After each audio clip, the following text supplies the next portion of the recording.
धर्मदुताच्या इतिहासा वेलें वाचप. इस्तेवान धर्मसभेच्या वांगड्यांक म्हणलें, तुमचे कांटे कितले निबोर, तुमचें मन आनी कान ओन बावार्थ्यांची. पवित्र आत्म्याचेर तुमी सदांच आड वेतात. तुमच्या पुर्वजांनी केलें तशेंच तुमीय करतात. खंयच्या तरी प्रवाद्याक तुमच्या पुर्वजांनी धुमाळो दिनासतना दवरला.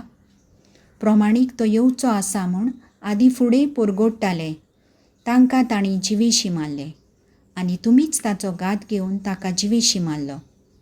तुमकांच देवान दुतां उदेशी समूर्त दिल्ली, तरी तुमीच ती पाळूंक ना. हें आयकून तांच्या काळजान राग शिजतालो आनी ते ताचेर आड आपले दांत किर्लूंक लागले.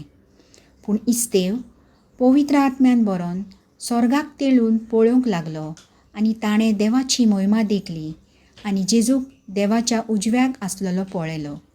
ताणें म्हणलें, पळयात, स्वर्ग उक्तो जाल्लो आनी मनशाचो पूत देवाच्या उजव्याक उबो आसलेलो म्हाका दिश्टी पडटात. पूण तांणी व्हडल्यान हुयेली मारल्यो आनी कान बेरे केले आनी सगले ताच्या आंगार गेले.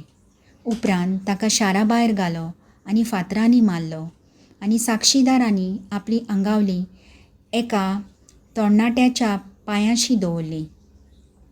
त्या तरणाट्याचें नांव सावलू. इस्तेवाक फातरांनी मारताले तेन्ना ताणें अशें मागणें केलें, सोम्या जेजू, म्हजो आत्मो तुज्या हातांत घे. मागीर दिमी घालून व्हडल्या ताळ्यान ताणें म्हणलें, सायबा, तांकां ह्या पातकाचे गुन्यांवकार करूं नाका. आनी हें म्हणून तो अंतरलो. ह्या खुणांक सावलू सारको कबूल जालो. 26 उतर.